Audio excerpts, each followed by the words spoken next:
الله أكبر الله أكبر الله أكبر لا إله إلا الله الله أكبر الله أكبر ولله الحمد الله أكبر الله أكبر الله أكبر لا إله إلا الله الله أكبر الله أكبر ولله الحمد.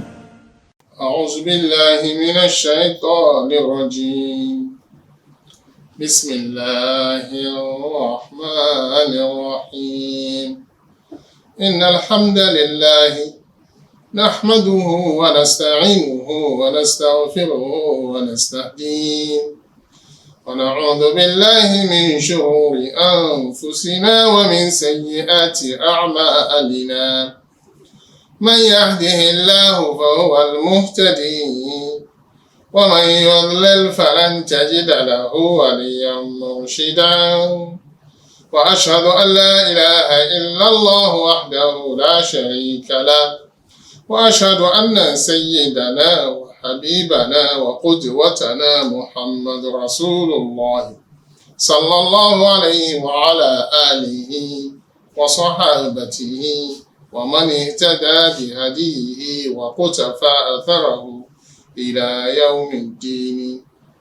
أما بعد، مشاهدي الكرام، أحييكم بتحية الإسلام، تحية أهل الجنة، تحية الله الخالدة. السلام عليكم ورحمة الله وبركاته. ọpẹ́ tó tọ́pẹ́, ọpẹ́ tó péye, kíkí ni tó lọ́lá tó níyì tí ó yẹ nìkan àfi Ọlọ́run.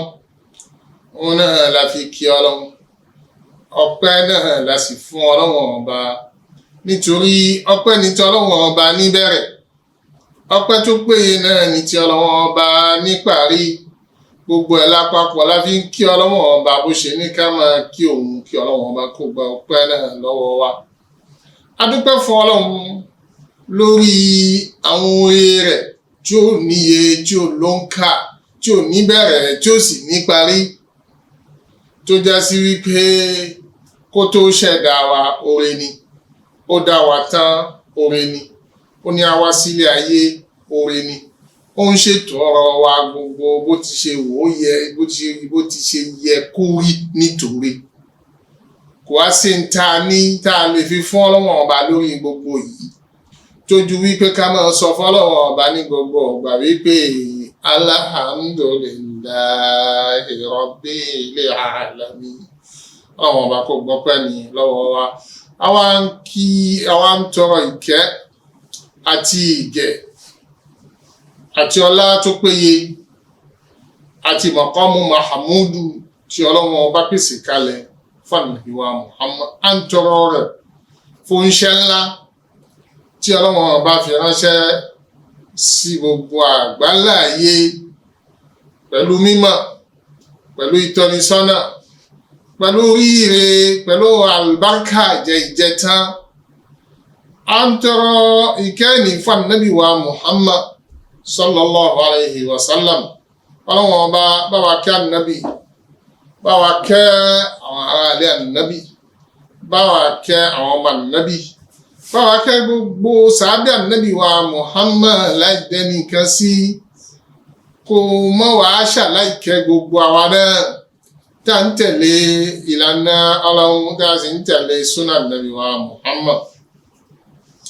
Ẹ̀yin ọmọ ìyá mi nínú Islam, mo ń fi àkókò yìí fi kí gbogbo wa ní kíkí ọlá, ní kíkí tí Ọlọ́run ọba ní ká máa kíra wa ní láyé, ní kíkí tí a túbọ̀ máa fi kíra wa nígbà tí a bá ń pàdé nínú ọgbà àlìjánà. Tahiyyatuhum fiha salam وآخر دعواهم أن الحمد لله رب العالمين. A máa fi kíkí ní fi kíra wa nínú ọgbà àlìjánnà, a sì máa wí ní gbogbo ìgbà wípé ọpẹ́ ni fún Ọlọ́run. Méjèèjì náà lápapọ̀ sí ní ìbẹ̀rẹ̀ ọ̀rọ̀ wa. A wá ń fi àkókò yìí a fi rántí gbogbo àwọn tí wọ́n ṣẹ̀ wá kalẹ̀, tí wọ́n ti kọjá lọ sọ́dọ̀ Ọlọ́run, láwọn tí wọ́n nù á ní mímọ̀, láwọn tí wọ́n bí wá sáyé, láwọn tí wọ́n rè wá, láwọn tí wọ́n tọ́ wá, tí gbogbo wọn ti jẹ́ Ọlọ́run ọba nípè. À ń tọrọ lọ́dọ̀ Ọlọ́run àdìpèlé àdìpèlé ìkẹ́, àdìpèlé àdìpèlé àánú, k'Ọlọ́run ọba kó bá wa rọ̀jò rẹ̀ sí gábàárì ẹnì kọ̀ọ̀kan wọn, kó wá ṣe àlìjánnà tó tóbi jù nínú àlìjánnà tá a mọ̀ sí àlìjánnà Firdaus. Ibẹ̀ náà ni kò ṣe níbi ìjókòó wọn títí a fi wá lọ, táwa náà ó fi wá lọ rèé bá wọn níbẹ̀. Ọlá títóbi Ọlọ́run, ẹyọmọ ìyá mi tí Ọlọ́run ọba fún wa láyè wípé ká máa wòra wa nínú Sunna TV, à ń kíra wa wípé okùn ọlà náà ní tiwa, oríire náà ní tèmi àtẹ̀yìn. Ìpàdé wa lónìí níbi tébù Al-Qur'ani, níbi ìjọ fúnra wa lálàyé nípa ọ̀rọ̀ Ọlọ́run. Èyí náà lólórí oúnjẹ láyé. Gbogbo ẹni tọ́lọ́run bá bùn lóúnjẹ Al-Qur'ani, ó mọ̀ ti bùn ní gbogbo rẹ̀ pátápátá nù. Ọlọ́run ọba Al-Qur'ani tó fi mọ̀ wá, máa wá ṣípayọ̀ ọpọlọ wa ní gbogbo ìgbà fún, máa wá fún wa lágbọ́yé síwájú sí níbi ọ̀rọ̀ rẹ̀. Lónìí àwa àti yín àwa àjọ pàdé nínú súra tí gbogbo àti ń bá bọ̀ látọjọ́ yìí náà ni Suratul Baqara. Àwọn àyà tá gbéyẹ̀wò lónìí náà ni àyà mọ́kàndínlọ́gbọ̀n tí ń jẹ́ 29 àti àyà 30 àti àyà mọ́kànlélọ́gbọ̀n. Táyé bá wá gbà wá, a lè fi 22 náà lè níta fẹ́ lò lónìí nù. Àwọn àyà yìí Ọlọ́run bá ń sọ fún wa nínú àyà àkọ́kọ́ tí ń jẹ́ àyà 29, àyà 29. Ọlọ́run bá ń sọ fún wa wípé a'udhu billahi minash shaitanir rajim, bismillahir rahmanir rahim. هو الذي خلق لكم ما في الأرض جميعا ثم استوى إلى السماء فسواهن 7 سماوات وهو بكل شيء عليم. هو الذي الله tá ń bọ̀rọ̀ bọ̀ nípa rẹ̀, tá a pè yéèyàn wípé kẹ wá sí nínú àyà tó ti ṣáájú, nínú àyà 21 tọ́lọ́run bá ń sọ fún wa wípé ya ayyuhan nasu u'budu rabbakumul ladhi khalaqakum walladhina min qablikum la'allakum tattaqun. Ọlọ́run bá sọ fún wa wípé ẹ̀yin ọmọ ènìyàn, ẹ̀sìn Ọlọ́run ọba yín, ọba tó ṣẹ̀dá yín. Àlàyé bọ́lọ́hun ṣe wá ṣẹ̀dá wa tóun sọ nínú àyà 21, òun lọ́lọ́run ọba fẹ́ fún wa lálàyé rẹ̀ nínú àyà 29. Nígbà tọ́lọ́run ọba ní ẹ̀sìn ọba yín, olúwa yín tó ṣẹ̀dá yín. Àwa béèrè wípé bó ló mọ̀ ṣe ṣẹ̀dá wa náà, ẹ ṣe àwò.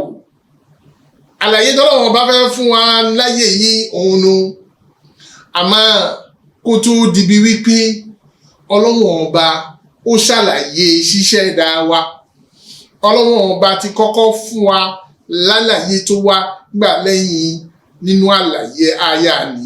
Tí ẹ mọ̀ wípé Ọlọ́run ọba ní ya ayyuhan nasu ittaqu rabbakum alladhi khalaqakum والذين من قبلكم لعلكم تتقون الذي جعل لكم الأرض فراشا, ó ṣe ilẹ̀ ní ìtẹ́ fún yín, والسماء بناء, ó sì ṣe sánmà lájà lẹ́yìn lérí.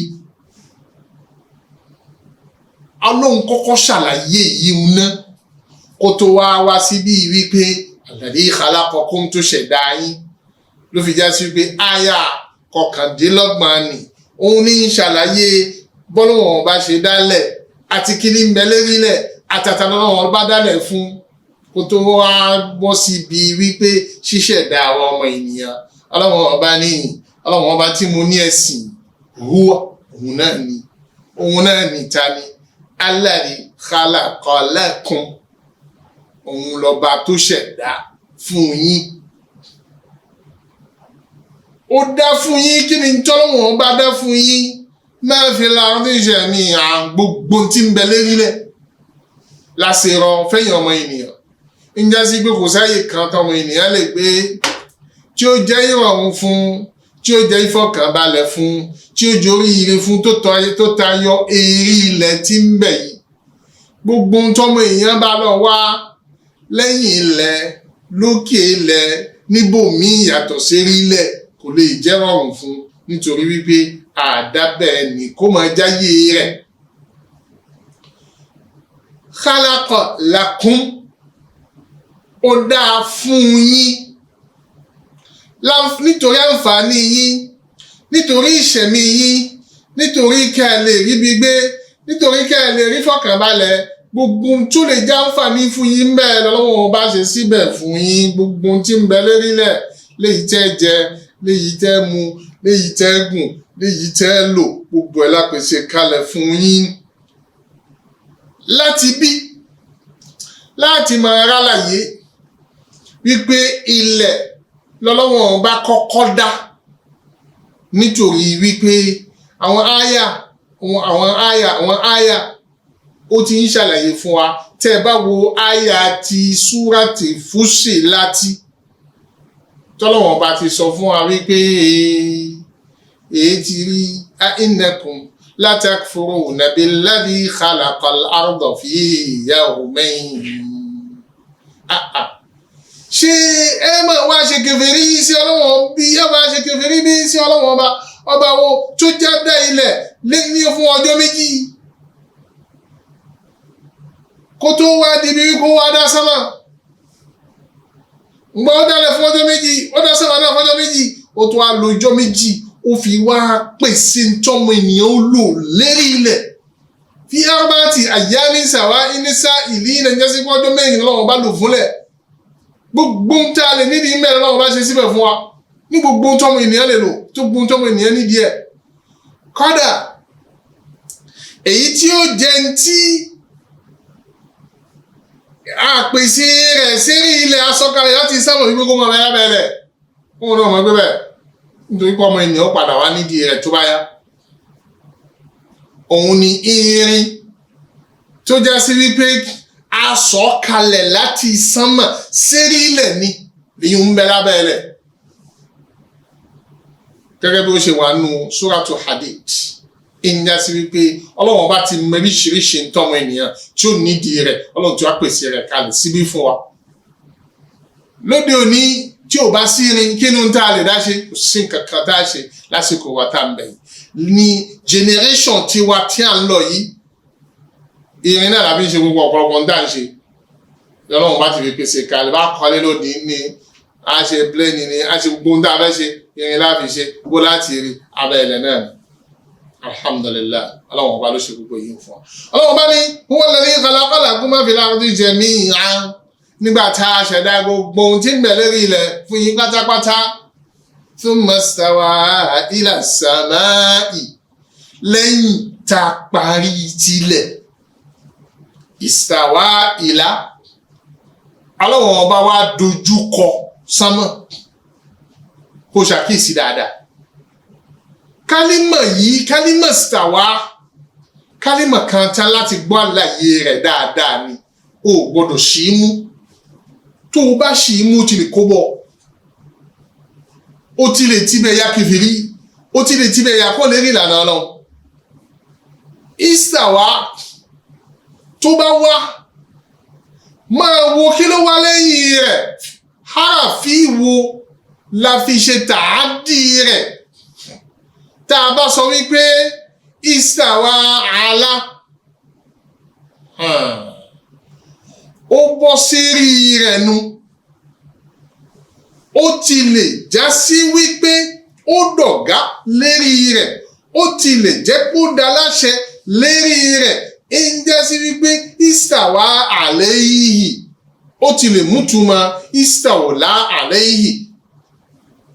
Àmọ́ tó bá jẹ́ sí wípé fún tọ́lọ́wọ́n ọba ni istawa ala al-arshi ọlọ́wọ́n ọba ó ń bẹ lérí àlẹ́ àràṣí rẹ̀ bó ti ṣe yẹ bọ́lọ́wọ́n ọba ti ṣe lè wà ní ọlọ́wọ́n ọba torí pé alama yaliku bi jalalihi wa azamatihi bọ́lọ́wọ́n ọba ṣe tó lọ́ba bó ṣe wà lọ́ba bó ṣe kàǹkà lọ́ba tó já sí pé mímọ́ rẹ̀ ń bẹ níbikíbi záàtì rẹ̀ sì ń bẹ ní sámà lérí àlẹ́ àràṣí bẹ́ẹ̀ lọ́wọ́n ọba gẹ́gẹ́ bí Imam Malik ṣe sọ fún wa wípé ìsìnwá ọlọ́run ẹni tí gbogbo wa káàtì mà ní. Àmọ́ nílédè àmàlédè àsì láti nígbàgbọ́ sí ìsìnwá ọlọ́run àmọ́ káwọn máa bẹ̀rẹ̀ pé bọ́ ọlọ́run bá ṣe jókòó ọlọ́mọdé abẹ́rẹ́ ìbẹ̀rẹ̀ kú bẹ̀rẹ̀ ọlọ́mọdé aṣèkèfèrí ọlọ́mọdé ayapapọ̀ lè rí ìlànà ọlọ́run tá a máa wá wò pé a fẹ́ ní ìmánì a sì máa wá dọ̀ṣẹ́ olùṣẹ́bọ a sì máa wá dẹni tó ń ṣe kèfèrí a wà di múlẹ̀hídù táwa sì rò wípé a ń bẹ lérí ìlànà ọlọ́run kọ́lọ́n kò fi wá lọ́kàn balẹ̀ kọ́lọ́n kò sì fún alágbọ̀ọ́yé ẹ̀sìn rẹ̀. tí ìsàwá tó bá jẹ́ sí wípé àràfí tó tẹ̀lé rẹ̀ àlá ni ká mọ̀ wípé ó bọ́ sí rí ẹ̀ ni ó láṣẹ lérí ẹ̀ ni òun ní pàṣẹ bẹ́ẹ̀. Àmọ́ tó bá jẹ́ sí pé ìsàwá ìlà gẹ́gẹ́ bó ṣe wá nínú àyà wa yìí tọ́lọ́wọ́n bá ní súnmọ́sàwá ìlà sàmáì ó wá dojúkọ sánmà nù ń já sí pé ń gbọ́ parí gbogbo ohun tí ó ṣe sílẹ̀ lọ́wọ́n gbogbo ohun tí wọ́n bọ́ ṣe sí orí ilẹ̀ ọlọ́wọ́n ọba ìsàwá ìlà sàmáì wa hiya dukhanu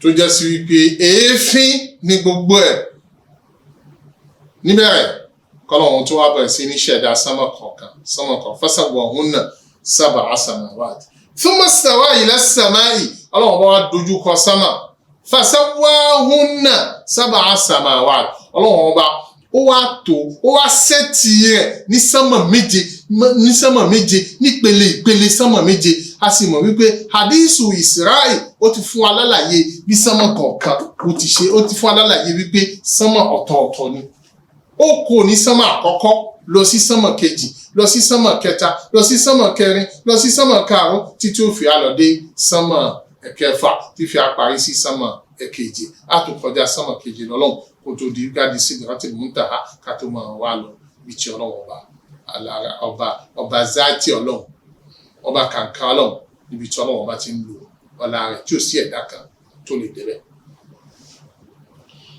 àlàyé níbi ni wípé sawwahunna sab'a samawat ọlọ́run bá wá ṣẹ́ẹ̀tù sánmà ní wípé fún wọn jẹ́ sánmà méje ọ̀tọ̀ọ̀tọ̀ wa huwa bi kulli shay'in alim gbogbo tí wọ́n ń bẹ lírílẹ̀ kì bá kéré kó jẹ́ bíntìbíntì kì bá wá tóbi ju gbogbo ohun tó lè rò kó tóbi lọ gbogbo ọlọ́run ọba mọ́ ó mọ̀ ní fínífíní ẹ̀ tí ò sí nǹkan kan tó pamọ́ sí ọlọ́run. ń já sí wípé mímọ̀ lọ́lọ́run bá fi gbé ilẹ̀ kalẹ̀ mímọ̀ lọ́lọ́run bá fi tò sánmà mímọ̀ lọ́lọ́run bá fi gbé gbogbo nǹkan yòówù jẹ́ eré ìmọ̀ ní bẹ̀ ń tá a bá sì ti fi ìmọ̀ fi gbé kalẹ̀ ká mọ̀ dájú wípé kò lè sí tí ó yàpá ń bẹ̀ kò lè sí tí ó lòdì sófin bẹ̀ kò lè sí tí ò ní sílé ètò nínú rẹ̀ nítorí wípé ìmọ̀ lọ́ba gbogbo nǹkan pátápátá kò sì wá sẹ́ni tó ní mímọ̀ ni bí ìbá ṣe ọlọ́run. ǹjẹ́ àyà wa àkọ́kọ́ tòní náà ni àyà mọ́kàndínlọ́gbọ̀n àlàyé táwọn wá sì fún wa àyà ni wípé orí ilẹ̀ tá ń bẹ́ẹ̀ o òun ọlọ́run lòún ṣẹ̀dá rẹ̀ fáwọn ọmọ ènìyàn gbogbo tí wọ́n ń bẹ́ẹ̀ ti wá ní. lẹ́yìn rẹ̀ lòún wá dojú kọ sánmà istawa ila sama istawa ó tún kù kan tí máa ń wá àràfin kan ò ní wájú rẹ̀. falamma balaga ashuddahu wastawa tí Ọlọ́run bá fi ròyìn ọ̀pọ̀lọpọ̀ àwọn ànábì Ọlọ́run, ànábì Musa, ànábì Yusufu, láwọn ànábì bẹ́ẹ̀, nígbà tí agbára dé tí wọ́n sì wá pé lọ́kùnrin, ìgbà tó di bí wípé istawa ó pé lẹ́dàánù, kó o mọ yàtọ̀ fún mẹ́tẹ̀ẹ̀ta kó wọ́n bá dáwọ́. Ọlọ́run kò fún wa ní àgbọ́yé Al-Qur'an, kó sì fi ìmọ́lẹ̀ Al-Qur'an sí ilé ayé ẹnì kọ̀ọ̀kan wa. tó àyà kejì tí a tùjọ gbéyẹ̀wò lónìí náà ni ọ̀rọ̀ Ọlọ́run tí Ọlọ́run bá ń sọ fún wa wípé وَإِذْ قَالَ رَبُّكَ لِلْمَلَائِكَةِ إِنِّي جَاعِلٌ فِي الْأَرْضِ خَلِيفَةً قَالُوا أَتَجْعَلُ فِيهَا مَن يُفْسِدُ فِيهَا وَيَسْفِكُ الدِّمَاءَ وَنَحْنُ نُسَبِّحُ بِحَمْدِكَ وَنُقَدِّسُ لَكَ قال إني أعلم ما لا تعلمون. Ara wa kejì lónìí náà ni ọ̀rọ̀ Ọlọ́run tọ́lọ́wọ́n bá ń sọ fún wa wípé وَإِذْ قَالَ رَبُّكَ لِلْمَلَائِكَةِ wàyí o, gẹ́gẹ́ bí mo ṣe wí lẹ́ẹ̀kan wípé Ọlọ́run bá pè àwọn ènìyàn wípé ẹ wá gbọ́ mi ni mo ṣẹ̀dá yín. Àlàyé fẹ́ wá ọ̀rọ̀ fẹ́ wá nípa ṣíṣẹ̀dá wa. Ibo ni ṣíṣẹ̀dá wa ti bẹ̀rẹ̀, bó o láti ṣe bó o ló ṣe lọ sí, kí lákọ̀ọ́kọ́ tó kọ́ wáyé nípa rẹ̀. Ọlọ́run bá fẹ́ sọ fún wa ní Ọlọ́run bá wá fẹ́ fi hàn àwọn ọmọ ènìyàn wípé ẹ̀yin ọmọ ènìyàn ẹ mọ̀ nípò lọ́dọ̀ mi, ẹ mọ̀ níyì lọ́dọ̀ mi, èmi náà ni mo pọ́n yín lé, gẹ́gẹ́ bó ṣe wá nú àyà ti Ísíràì tọ́lọ́wọ́n bá ń sọ wípé wa laqad karramna bani Adama wa hamalnahum fil barri wal bahri wa razaqnahum minat tayyibati wa faddalnahum ala kathirin mimman khalaqna tafdila. Wa laqad karramna bani Adama, ẹ̀yin ọmọ ànábì Ádámà, àmọ̀ pọ́n yín lé púpọ̀, àmọ̀ kàrámọ̀ yín, àmọ̀ fún yín lọ́lá tó pọ̀. Nínú ọlá tá a ṣe fún yín, ẹ wo ipò tá a gbé yín sí. A ní tẹ́ ẹ bá fẹ́ lo eré omi ẹ máa lò ó lọ, tẹ́ ẹ bá fẹ́ lo eré ilẹ̀ ẹ máa lò ó lọ, méjèèjì la gbé sí kíá yín. Hamalnahum fil barri, nǹkan gùn yín tẹ́ máa gùn tábì máa gbé yín káàkiri lérí ilẹ̀, ayọ̀ǹda rẹ̀ fún yín. Nǹkan gùn tẹ́sì máa gùn tábì máa gbé yín káàkiri lérí omi, ayọ̀ǹda rẹ̀ fún yín. Bérí ilẹ̀ ló wù yín kẹ́ máa lọ́mbẹ̀ tí yín ni, bérí omi ló sì wù yín kẹ́ máa lọ́mbẹ̀ tí yín ni. Hamalnahum fil barri wal bahri wa razaqnahum minat tayyibati, ìdó dánú oúnjẹ la fún yín. Wa faddalnahum ala kathirin mimman khalaqna tafdila.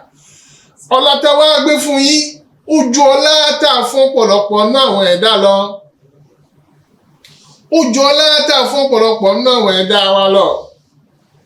Nínú ọlá tọ́lọ́wọ́n bá wá ṣe fáwọn àlùmọ́ nàbì àtàwọn tọ́lọ́wọ́n bá ṣe fáwọn ẹ̀dá ọmọ ènìyàn, tọ́lọ́wọ́n bá wá fẹ́ fi hàn wá ní wípé ẹ̀yin ọmọ ènìyàn wá gbọ́ àṣírí tẹ́lẹ̀ mọ̀ láyéláyé tá a bá sọ sínú Al-Qur'ani.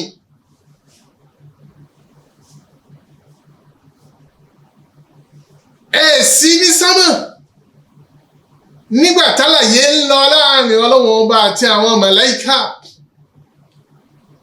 Ma kuntum fil mala'il a'la idh yaqtasimuna tọ́lọ́wọ́n bá sọ nínú al-Qur'ani tí ẹ bá ṣe pé ohun ọlọ́wọ́n bá kẹ́ mọ́ ń pa rẹ̀ ni kuntum fil malaa'il a'la ẹ̀ sínú àwọn tí ń bẹ ní sánmọ̀ lọ́hùn nígbà náà lọ́hùn nígbà táwọn màláíkà ń jà láàrin àwọn ẹ̀mọ̀ sí mẹ́. àmọ́ al-Qur'ani la gbé la fi ní kẹ́ mọ́ tó ṣẹlẹ̀ lásìkò ìgbà náà lọ́hùn nínú yìí tá a fún yín ni wípé ká tó ṣẹ̀dá yín ká tó ní kẹ́ẹ̀dẹ̀dá asọ̀rọ̀ yín lọ́dọ̀ àwọn màláíkà lọ́la bọ́ bí ẹ ṣe jẹ́ lọ́dọ̀ wa.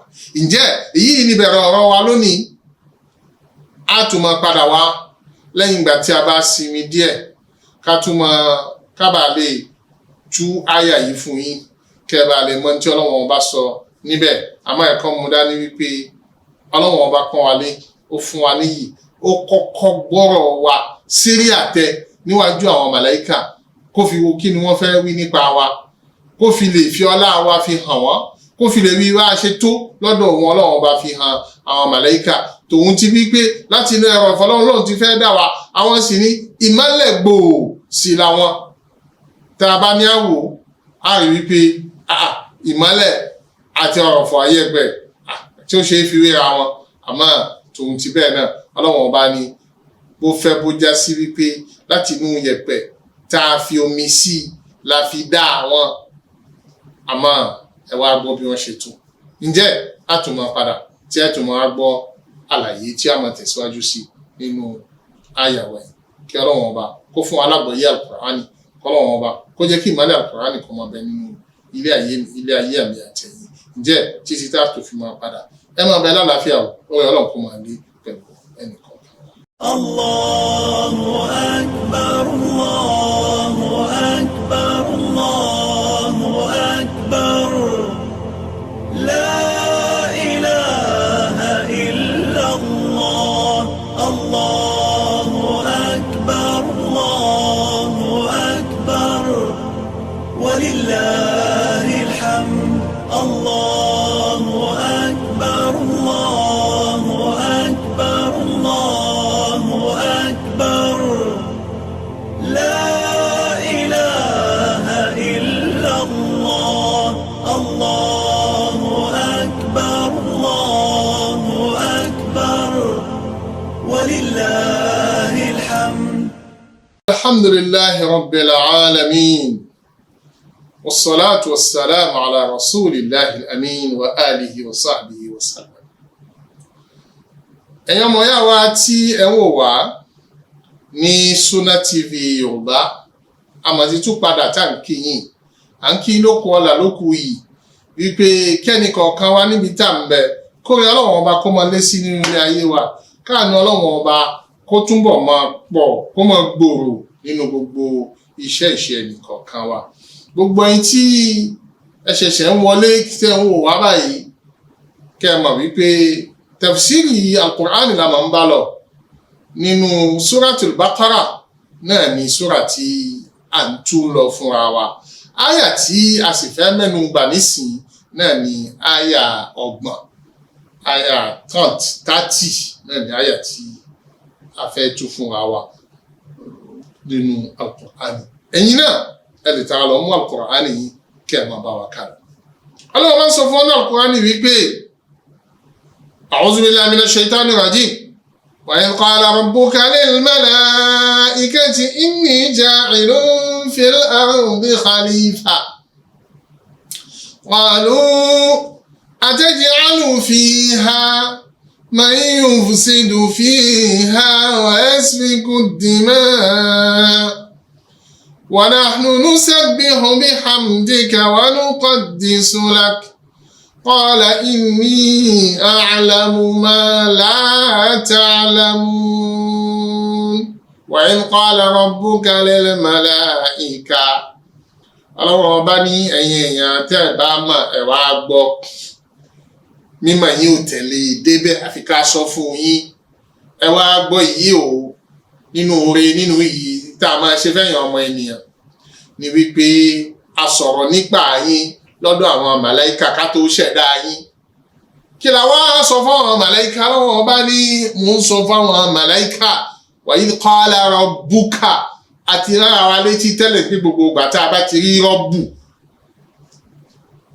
ọba tó ṣẹ̀dá wa, ọba tó ń rẹ̀ wá, ọba tó ń ṣètò ọ̀rọ̀ wa, ọba tó ń to gbogbo ohun tá à ń ṣe. Èyí ó kan mùsùlùmí, ó kan kìrìyó, ó kan gbogbo anybody. Lọ́la wípé ọ̀rọ̀ tá a fẹ́ sọ ọ̀rọ̀ ìṣẹ̀dá ni Ọlọ́run bá fi lo rọ́bù ní òkì fi sọ wípé wa iz qala Allahu lil malaika tó bá já sí wípé ní tó jẹ mọ́ ìjọsìn ni Allahu ni ó lò, àmọ́ láàrin pé ní tó jẹ mọ́ ìṣẹ̀dá gbogbo wa láwọnú rẹ̀, àtẹni ń sìn lọ́hùn àtẹni sí ń sìn nǹkan míì náà, ẹ̀rọ Ọlọ́run ọba ni, Ọlọ́run ọba ló ṣẹ̀dá rẹ̀, Ọlọ́run ọba náà ní í ṣètò ọ̀rọ̀ rẹ̀, Ọlọ́run ọba náà ní ìfúnlátẹ́gùn tó fi ń mí gbogbo ohun tó jẹ mọ́ ọwọ́ Ọlọ́run ọba ní ń bẹ.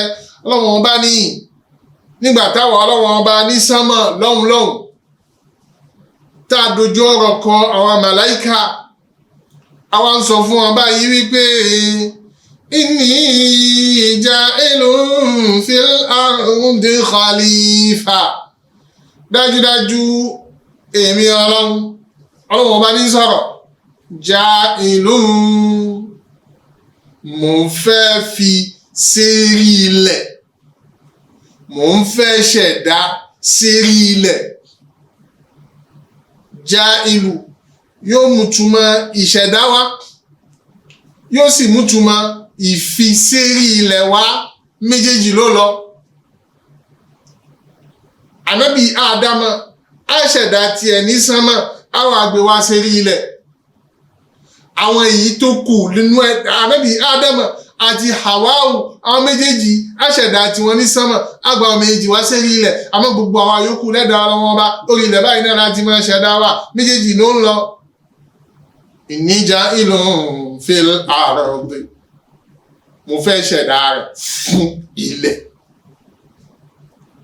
Ní tí fi ṣe tàkídì àyà tó ti ṣáájú, khalaqa lakum ma fil ardi. Ọ̀rọ̀ Ọlọ́run ma farratna fil kitabi min shay'in law kana min indi ghayri Allahi lawajadu fihi ikhtilafan kathira. Ọ̀rọ̀ Ọlọ́run ọba lè yí yapa ò lè sí mẹ́, gbogbo ọ̀rọ̀ kọ̀ọ̀kan ó so mọ́ra wọn ni, ó ń fara wọn ni. Bẹ́ẹ̀ bá mú yìí ẹ mọ̀ wípé láti inú odò kan náà ni wọ́n ti kó, ibi orísun kan náà ni gbogbo rẹ̀ ti kó, ọ̀rọ̀ ni ò yàtọ̀, ọ̀rọ̀ kan náà ni déédé ara wọn ni wọ́n ń ṣe. Ọlá wípé ọba dẹ́dà ló mọ̀ gbé kalẹ̀. Ọlọ́run ọba sọ wípé wa idh qala rabbuka lil malaika, àwọn màláìka wá rèé, ẹ̀dá Ọlọ́run abiyì ni wọ́n, ẹ̀dá àpọ́nlé ni wọ́n, ẹ̀dá tá a dá látara ìmọ́lẹ̀. Àwọn rèé, wọn kìí jẹ, wọn kìí mú, wọn èyí sì ṣẹ lọ́hùn. Iṣẹ́ tiwọn náà ní ìbádà, iṣẹ́ tiwọn náà ní ìjọsìn. Ọlọ́run ọba máa wá lò wọ́n fún gbogbo ohun tí Ọlọ́run ọba bá fẹ́ ṣe. Lọ́la lílò tí Ọlọ́run ọba fẹ́ lò wọ́n sálára wa ọmọ èdè ènìyàn, torí pé Ọlọ́run bá fẹ́ kó wọn sí kíyà wa. Gbogbo nǹkan tá a bá fẹ́ máa ṣe, àwọn màláíkà Ọlọ́run bá kó sí tiwa. Wa inna alayhim lahafizin kiraman katibin ya'lamuna ma taf'alun. Àwọn kan nínú wọn ni wọ́n ń kọ́ńtà ń ṣe. Gbogbo ìta ń ṣe tó ń ṣe léyìí tó da ti ń kọ́nú àwọn màláíkà mbẹ́mbẹ́, èyí tó ń ṣe léyìí tí ò da ti ń kọ́nú àwọn màláíkà mbẹ́mbẹ́. Àwọn màláíkà míì sì tún bẹ tawafuna alaykum, àwọn ń lọ àwọn ń bọ̀, àwọn tí ń wá láyìlá ń wá láyìlá, àwọn tí ń wá lásùbà tí wọ́n á lọ ní àlásárì mbẹ́mbẹ́, àwọn tí ó wà lálásárì tí wọ́n á lọ lásùbà àwọn mbẹ́mbẹ́. Yàtọ̀ sáwọn màláíkà rẹpẹtẹ tí ó ń bẹ ń sánmọ̀, tí àdísì ń sọ fún wa wípé àtọ́tì sàmáù wa huqqa laha an ta'itta ma min mawdi'in qadamin illa wa fihi malakun raki'un aw sajidun. Sánmà ọmọ mi jìjìjìjì, ó sì tó kó mi, ó tó kí sánmà mi, kò ń dorí pé kò sáyé ibì kan tá a lè gbẹ́sẹ̀ sí mẹ́ tí ò ní jásí pé màláìka kan lẹ́bà mẹ́ bí ò bá máa sí ní rúkú yóò sì máa bẹ ní sùjúdù. Àwọn màláìka ni tọ́nà wọn bá dá fún ìjọsìn rẹ̀ tí wọ́n sì pọ̀ tìyàn. Àwọn màláìka yìí o, àwọn Ọlọ́run bá dojú ọ̀rọ̀ kan nínú ọlá wọn, nínú yìí wọn. Ọlọ́run bá wa ń sọ fún wọn wípé inni ja'ilun fil ardi khalifa. Ilẹ̀ tí mo mọ̀ dá yìí, mo fẹ́ fi khalifa àrólé ní gbogbo ọ̀nà. Àrólé nítumọ̀ pé yóò rólé mi Ọlọ́run ọba lérílẹ̀ nípa pé yóò ṣe ìdájọ́ jẹni tí ó ṣe ìdájọ́ tí ó ṣe déédéé mọ́ ìdájọ́ ìmì Ọlọ́run ọba lórílẹ̀. Èyí tí mò ń fẹ́ lẹ́jọ́ tí wọ́n máa dá lérí ilẹ̀, mo fẹ́ nìkan síbẹ̀ tí ó máa ṣèdájọ́ láàrin wọn. Máa gbọ́ àlàyé ọ̀rọ̀ yìí dáadáa, máa gbọ́ àlàyé kálímà khalifa. Ẹni bá jẹ́ khalifa nítumọ̀ àkọ́kọ́ náà lẹni tó fẹ́ máa parí ìjà láàrin àwọn ẹni tí bá ń jà, náà lẹni tó fẹ́ máa gbé òfin Ọlọ́run ọba kalẹ̀ tí ó máa bójú tó ìtẹ̀lé òfin ni, tí ó jẹ́ aṣojú Ọlọ́run ọba lérílẹ̀. Ìtumọ̀ àkọ́kọ́ ni. ń já sí wípé fa'ilu bima'na fa'il bima'na maf'ul náà yóò tún wá nítumọ̀ wípé fa'ilu bima'na fa'il tí ó já sí wípé yakhlufu ba'duhum ba'da.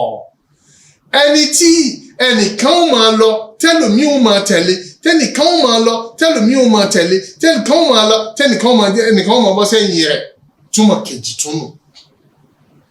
ń já sí wípé láti ara kálímà khalifa ni láti gbọ́ wípé àwọn bá fẹ́ dá jíǹsù àwọn ọmọ ènìyàn sérí ilẹ̀ tí ó sì já sí wípé tànásùlù ni yóò máa wá bẹ títí tálíkì ọmọ ó fi dé. Táwọn kan bá ń bẹ, àwọn náà ó máa bímọ, àwọn ó máa lọ, àwọn ọmọ wọn máa ṣẹ̀mí. Bẹ́ẹ̀ ni jílù àjíálò jílù kan ó máa lọ, generation kan ó máa lọ, tí generation mi ó máa wá, tí generation kan ó máa lọ, tí generation mi ó máa wá, tí tálíkì ọmọ ó fi dé. Òun ní bẹ lábẹ́ ọ̀rọ̀ Ọlọ́run ọba tó sọ wípé inni ja'ilun fil ardi khalifa. Bó fẹ́ bó jẹ́ sí pé Ọlọ́run ọba lo khalifa mú fún ní mufradu, àmọ́ ìtumọ̀ rẹ̀ ò dúró lérí ìfìrádù ni. Ìtumọ̀ pé òun wà ẹlòmí ó tẹ̀lé, òun náà wà ẹlòmí ó tẹ̀lé, àti pé ìtumọ̀ ẹni khalifa tí ó ṣe ìdájọ́ láàrin àwọn kan. Àwọn màláíkà sì ti gbọ́ àlàyé ọ̀rọ̀ ni. Ìtumọ̀ àkọ́kọ́ làwọn màláíkà fi wá fèsì. Kí ni ìtumọ̀ àkọ́kọ́? Ẹni fẹ́ ṣèdájọ́ láàrin àwọn èèyàn, ẹni fẹ́ gbọ́ tẹ̀lé tó fẹ́ gbé òfin Ọlọ́run ọba kalẹ̀ tó fẹ́ mú lò, òun ló mọ àwọn màláíkà fi ṣèbéèrè. Pé béèrè òun náà ń bi Ọlọ́run. Qalu ataj'alu fiha man yufsidu fiha wa yasfiku dima'a wa nahnu nusabbihu bihamdika wa nuqaddisu laka. Qala inni a'lamu ma la ta'lamun. Ìgbà tí Ọlọ́run ọba sọ wípé mo fẹ́ nìkan ránṣẹ́ síbẹ̀ tí ó máa ṣèdájọ́ láàrin àwọn ẹni tí ó gbé bẹ́ẹ̀. Àwọn màláíkà gbàlàyé ẹni bá fẹ́ ṣe ìdájọ́, ẹni bá fẹ́ ṣàtúnṣe láàrin àwọn oní ó ti ṣàtúnṣe àwọn ẹni tí bá ṣèbàjẹ́, àwọn tí bá ń para wọn nítorí pé tẹ́lẹ̀ bá dẹ̀jẹ̀ léyìí kalẹ̀ tí yóò wá dé yóò ṣèdájọ́, yóò gbé òótọ́ fólóòótọ́, yóò gbáre fáláre, yóò sì ṣàlàyé alábòsí náà, yóò làjà láàrin wọn, yóò pè wọn sọ́tọ̀ọ̀tọ̀. Kí ló lè fà tí yóò fi ṣèdájọ́? yufsidu fiha, wọn a máa ṣèbàjẹ́ níbẹ̀ ni. Ìbàjẹ́ ó máa ń wáyé láti rí ọwọ́ wọn lòun fi jẹ́ khalifa. wa yasfiku dima'a, ó sì máa wá dẹ̀jẹ̀ ara wọn kalẹ̀ náà ni tí yóò fi lè rí ìdájọ́ ṣe.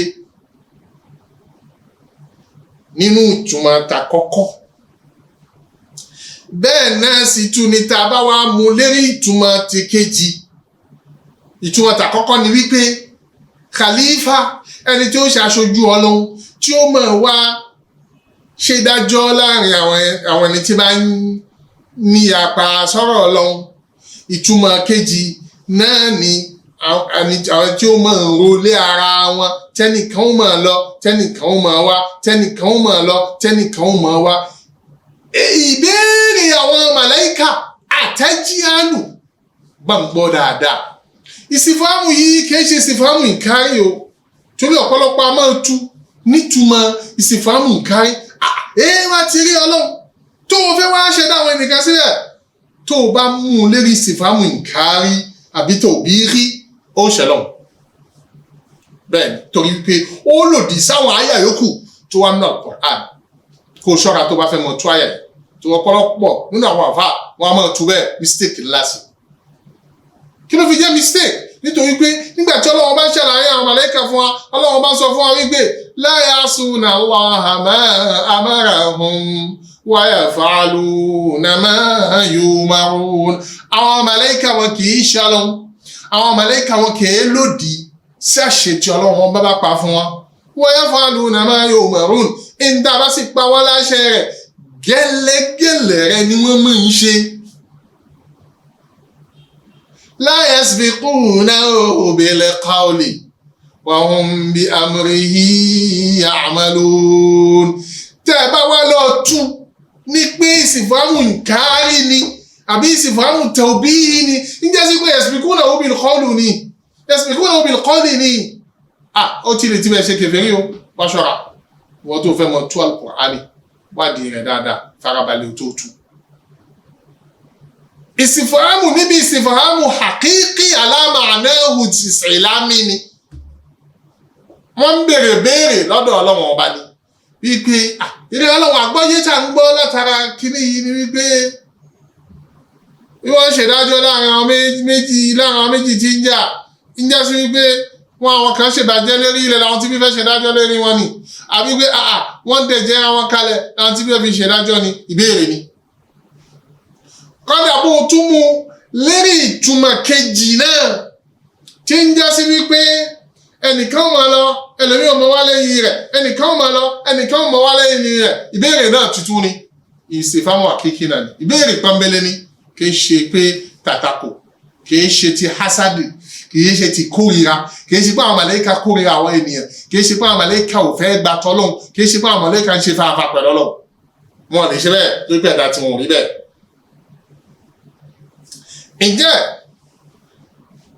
lẹ́ni ìtumọ̀ kejì gẹ́gẹ́ bá ti ṣe ń wí, bóò làwọn màláíkà ṣe lè wá béèrè ìbéèrè bẹ́ẹ̀ léyìí tó sì já sí wípé mímọ̀ wọn bóò ló ṣe débẹ̀.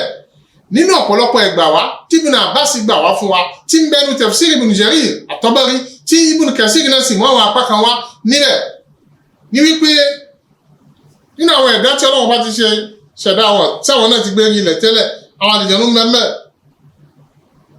Ibn Abbas fi yé wa ní ẹ̀gbọ́n wa tiẹ̀ wípé tó sì jẹ́ pé mawquf ala Ibn Abbas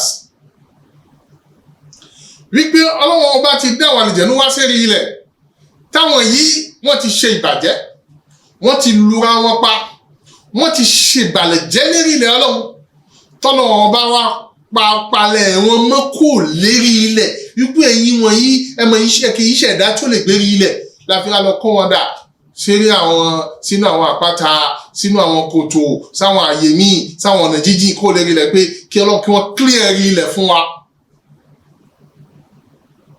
Nínú àwọn ẹgbà wà míì bíi 2000 ọdún tí wá lọ lẹ́yìn rẹ̀, kọ́lọ́run tó wá bẹ̀rẹ̀ sí ní kọ́lọ́run tó announce fáwọn màláíkà nísìnyí wípé òun fẹ́ ṣẹ̀dá ànábì Ádámà sí orí ilẹ̀, tó yẹ sí pé àwọn àtàwọn ọmọ rẹ̀ ni wọ́n fẹ́ máa occupy orí ilẹ̀. Ǹjẹ́ ìmánì títí ń bẹ lọ́dọ̀ àwọn màláíkà nípa àwọn àlejànú tí wọ́n ti gbérí ilẹ̀, tí wọ́n ti ṣe ìwọ̀nkùwà bàjẹ́ lérí ilẹ̀, tí wọ́n sì ti para wọn wá lọ, tí wọ́n ti dẹ̀jẹ́ ara wọn kalẹ̀. Èyí wọn làwọn màláíkà fi ṣèbéèrè wípé ìrẹ́ Ọlọ́run ṣé kìí ṣe páwọn tí yóò tún máa wá ṣèbàlẹ̀ jẹ́ tó tún máa balẹ̀ rẹ̀ jẹ́ àwọn ló tún fẹ́ dá síbẹ̀ o ṣé kìí ṣe pé àwọn tó tún máa wá lura wọn pa míì ló tún fẹ́ wà o. nígbà wọ́n béèrè wọ́n sì wá ṣàlàyé ọ̀rọ̀ ara tiwọn báwọn ṣe rí. àwa ń tiwa o à ń jẹ́jẹ́ fún ọ a tún fi hàn ọ́ lẹ́ẹ̀kan o wípé àwa o nahnu nusabbihu bihamdika wa nuqaddisu laka. Nahanu àwa ó wá rí wípé jùmọ̀látù ìsìmíyà ni nahanu ni wọ́n fi bẹ̀rẹ̀ kìí ṣe ti ìǹkárì ti tàùkídì ni ti tàkàṣíṣì ni kìí ṣe ti raddi ala munkari kì sì ṣe ti raddi ala mudda'i rárá. èyí ìfi ìdí ọ̀rọ̀ múlẹ̀ pé kò sí nǹkan míì táwa ń ṣe o iṣẹ́ kan ṣo náà níṣẹ́ tiwa tá à ń ṣe o kí ni iṣẹ́ wa takhsis ni nahnu ti ń bẹ mí torí pé taqdimul musnad ala khabarihil fi'li fíìlù ló wá lẹ́yìn rẹ̀ ó fi kàn nípa ni ó fẹsẹ̀ rẹ̀ nílẹ̀ ni ó sì fi ń fún túmọ̀ takhsis wípé kò síṣẹ́ míì lọ́wọ́ tiwa tá à ń ṣe ju pé kí ni nusabbihu bihamdik à ń ṣe àfọ̀mọ́ ìmọ́tótó pẹ̀lú ọpẹ́ fún ìyá Ọlọ́run wa nuqaddisu lak ní gbogbo ìgbà kò síṣẹ́ méjì lọ́dọ̀ tiwa o ju pé ká máa ṣe subhanallah walhamdulillah wala ilaha illallah allahu akbar allahu akbar allahu akbar wala hawla wala quwwata illa billah. iṣẹ́ táwa màláíkà táwa ń ṣe tiwa ní gbogbo ìgbà wá rí sí ìwọ lọ́wọ́ bá fún wọn lérí ìbéèrè wọn torí pé tó bá jẹ́ pé tàtàkù ni wọn lésì bí ẹ bá béèrè bí ẹ bá gbọ́rọ̀ kalẹ̀ nígbè kalẹ̀ tàtàkù kò lè gbé sí òun náà gbà tako ni Ọlọ́run bá fún wọn lésì wípé inni a'lamu ma la ta'lamu tá ẹ ṣe béèrè ni èsì Ọlọ́run ọba ni wípé mímọ̀ la fẹ́ fi gbé ṣẹ̀dá rẹ̀ lérí mímọ̀ la fẹ́ gbé ẹ̀dá Ádámọ̀ tá a fẹ́ ṣe yìí lérí mímọ̀ la fẹ́ gbé ẹ̀dá rẹ̀ tá a fẹ́ ṣe rí ẹ̀dá lérí mímọ̀ la fẹ́ gbé kalẹ̀ sí. èntè yìí màláíkà ò sì mọ̀ la fẹ́ fi hàn yín látara rẹ̀. àwọn dídá tá a fẹ́ dá fún ìjọsìn ni. ọ̀pọ̀lọpọ̀ ń tẹ́ẹ̀sì mọ̀ lára rẹ̀ ẹ mọ̀ wá mọ̀ lọ́jọ́ iwájú. èmi Ọlọ́run bá fẹ́ tara rẹ̀ fi ìmọ̀ fi hàn yín ni. mo ń fẹ́ kẹ́yìn náà kẹ́ ẹ tara ẹ̀ túndolúmọ̀ sí ni. mo fẹ́ léyìn kún ní mímọ̀ ni. ń já sí wípé àwọn màláíkà ń tọrọ lọ́dọ̀ Ọlọ́run wípé k'Ọlọ́run kó fáwọn ní hikma tó fẹ́ fi ṣẹ̀dá Ádámọ̀ ntí wọ́n tọrọ lọ́dọ̀ Ọlọ́run báyìí Ọlọ́run tọ́ hikima wo ló fẹ́ fi dá Ádámọ̀ ìbéèrè tí wọ́n béèrè nù àmọ́ wọ́n á gbé kalẹ̀ ní ìgbékalẹ̀ wípé tọ́ kó má jẹ́ báyìí ni o Ọlọ́run bá ní èyí ń kọ́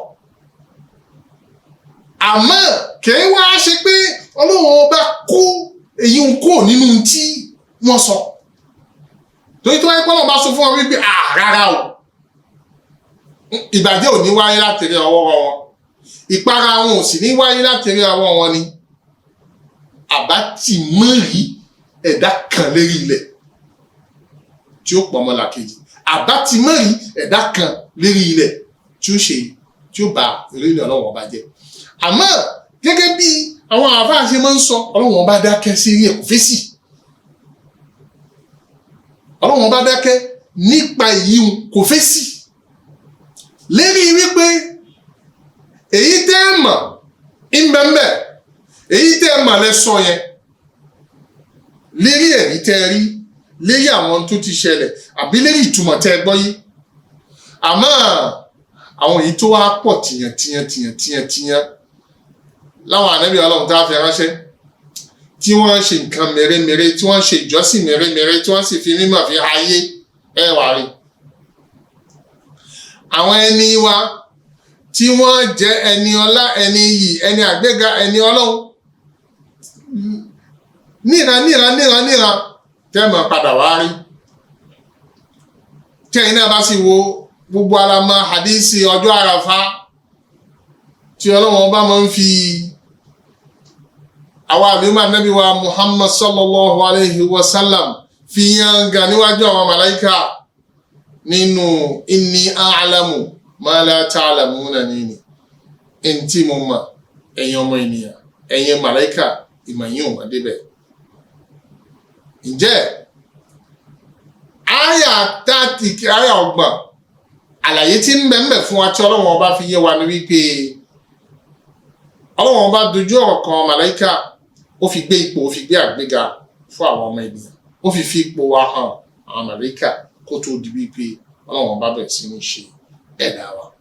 Ó sì fi hàn wọ́n wípé ẹni tó ń fẹ́ dá sí ilẹ̀ o, ẹni tó ń fẹ́ gbé sí ilẹ̀ yìí o, òun náà lẹni tí yóò máa ṣàtúnṣe láàrin wọn. Wọ́n bá sì wá bẹ́ẹ̀ kò wọ́n ní dúró títí àdìkẹ́ ọmọ òfin dé. Àwọn kan mọ̀ lọ, àwọn kan mọ̀ wá, àwọn kan mọ̀ lọ, àwọn kan mọ̀ wá, àwọn kan mọ̀ lọ, àwọn kan mọ̀ wá. Àwọn màláíkà wá ṣèbéèrè wípé tọ́ Ọlọ́run ṣé àwọn tó fẹ́ wá, ṣé kìí ṣe àwọn tó ṣèbàjẹ́, ṣé kìí ṣe àwọn tó para wọn? Ọlọ́run ọba ní èyí tẹ́ sọ ni àmì fún ilé sí rẹ̀, àmọ́ ìtẹ̀yìn ẹ̀mọ̀ òun ló pọ̀. Nídìí èyí Ọlọ́run sọ fún wa wípé وعلم آدم الأسماء كلها ثم عرضهم على الملائكة فقال أنبئوني بأسماء هؤلاء إن كنتم صادقين. Nígbà tí Ọlọ́run bá fi yí àwọn màláíkà wípé òun fẹ́ ṣẹ̀dá Ádámù, tí àwọn màláíkà sàn tí wọ́n sọ, Ọlọ́run ọba ó sì fi hàn wọ́n wípé déédé mímọ̀ tí yín lẹ sọ ni, àmọ́ ìmọ̀ wọn Ọlọ́run ọba ju gbogbo èyí wọn lọ. Èyí tẹ́ mọ̀ látara rẹ̀ ń bọ̀ wá mọ̀. Ẹ̀dá dídá Ádámù ó wáyé. Àlàyé yìí ni kò sí nínú súrà, ó wà nínú àwọn àyà mi nínú àwọn súrà mi. Àwọn náà ò ní wá lo táìmù sídìí rẹ̀. Ètò ṣíṣe ẹ̀dá ànábì Ádámù ó wáyé. Ọlọ́run ọba parí ẹ̀dá rẹ̀, ó gbé e dìde lẹ́dàá, ó ní kó péye lẹ́dàá, ó fẹ́ rúhù rẹ̀ sí. Ànábì Ádámù bẹ̀rẹ̀ sí ní mí, ó bẹ̀rẹ̀ sí ní ṣẹ̀mí, ó dẹ̀dá tó péye. Léyìí táwọn màláíkà ń mọ gbogbo bí Ọlọ́run bá ṣe ṣe tá a bá ń wo àyà yìí bí ṣe ń lọ. Ọ̀pọ̀lọpọ̀ àwọn ọ̀tàn àṣetáni wọnú rẹ̀, ó ń gbé rí jáde, ó ń gbé tí jáde wá kankan tí tó wáyé. Ọ̀pọ̀lọpọ̀ rẹ̀ Ísírẹ́líyátì ní mùsùlùmí láti ṣọ́ra tí wọ́n fẹ́ wọn gbé Ísírẹ́líyátì káàkiri. Gbogbo Ànábì wa Muhammad sallallahu alayhi wa sallam fi yé wa, tẹ́ bá gbogbo ohun tí a bá ń kó wá bá yín látọ̀dọ̀ àwọn tá a fún ní tírà aṣáájú yín, ẹ wo tó bá ń bẹnu Kùránì tó ìgbani ẹni tí ó sọ sí, èyí tí ó bá ti sínú Kùránì yọ̀ǹda rẹ̀ fún wọn.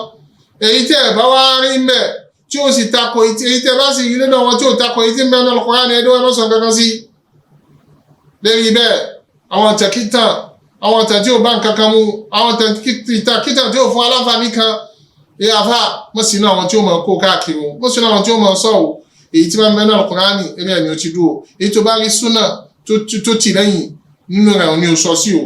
Àmọ́ gbogbo èyí tó kù láwọn oríṣiríṣi ìtàn tí wọ́n mọ̀ sọ pé ẹnìkan lọ bú yẹ̀pẹ̀ kan, ẹnìkan lọ ṣe kinní kan, èyí tí ò bá dá ọ lójú má sọ sí o. Kó dúró lérí ìtàn Kùránì kí Ọlọ́run ọba kó fún èmi àti rẹ̀ ní àgbọ́yé Kùránì o, kó sì ṣe wá lẹ́ni tí yóò máa tẹ̀lé ọ̀rọ̀ Ọlọ́run, yóò máa gbọ́rọ̀ Ọlọ́run tí ó sì máa tẹ̀lé èyí tó bá dáa jù níbẹ̀. Àwọn wa lónìí, tafsiri wa lónìí kò ní ju wọn báyìí tí amúwáyé náà lọ, yóò máa já sí wípé àyà méjì náà la tún tú lónìí. Àyà 29 àti àyà 30 náà ni àyà tí a mú wá fún wa lónìí. á tún máa pàdé nínú halakọ̀ tí ń bọ̀ nínú èmìsí ọ̀dẹ́ tó ń bọ̀ tí á tún máa tẹ̀síwájú nínú títú Al-Qur'ani wa kọ́lọ́n jẹ́ kí ìtawí kó lò fún wa kọ́lọ́n kó ṣe gbogbo ń tawí ń bí lónìí kọ́lọ́n kó ṣe ní àǹfààní fún wa láyé kó ṣe láǹfààní fún wa lálùkìyámà kó jẹ́ ká tibẹ̀ fi wọnú ọgbà àlìjánà kó ṣe ní iṣẹ́ tí yóò tẹ òṣùwọ̀n wa tí ó fi sọ adé ni tí Ọlọ́run bá yọ́nú sí ní ìláyé àti ní alkiyama.